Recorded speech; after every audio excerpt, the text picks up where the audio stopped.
एयरफ्लोवा rail technology का एक असमी IPO market के अंदर ओपन हो चुका है और ये आईपीओ 11 तारीख से 15 तारीख तक मार्केट में ओपन रहने वाला है। और ये कंपनी करती क्या है, तो दोस्तों ये कंपनी रेलवे सेक्टर के अंदर इक्विपमेंट मैन्युफैक्चरिंग का और इंटीरियर का काम करती है, जैसे कि door, seat, window, flooring, roof, यहाँ तक कि साइड वॉल। देन इसके अलावा जो लगेज की रेक्स होती है ये तक मैन्युफैक्चरिंग करने का कंपनी का काम है। देन इसके अलावा एक कंपनी डिफेंस सेक्टर और एरोस्पेस सेक्टर के अंदर भी इंगेज्ड है। ऑफकोर्स वहां से कंपनी की इनकम बहुत ही कम देखने को मिलती है। यानी कुल मिलाकर कंपनी का जो सेक्टर है एंड जो बिजनेस मॉडल है दोनों ही बहुत ही अच्छा है। देन इसके अलावा कंपनी के फंडामेंटल अगर आप देखोगे तो ये भी अच्छे ही देखने को मिलते हैं। ऑफकोर्स यार देखो, छोटी कंपनीज है ना, अपने आईपीओ तभी लेकर आएगी जब उनके फंडामेंटल थोड़े बहुत सुधर जाते हैं। लेकिन एक चीज का यहाँ पर ध्यान रखना कि ये जो आईपीओ है ये एक एसएमई आईपीओ है, यानी यहाँ पर एक रिस्क है ना बहुत ही ज्यादा है।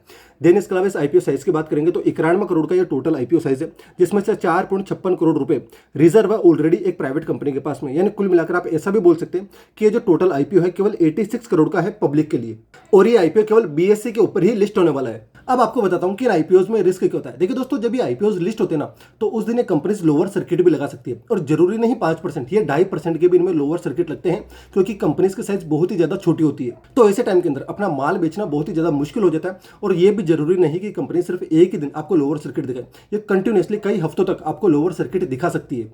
तो ऐसे टाइम के अंदर आपका पैसा भी फंस जाता है और वॉल्यूम भी बहुत कम आती है, क्योंकि कंपनी छोटी है तो माल बेचना बहुत ही ज्यादा मुश्किल हो जाता है।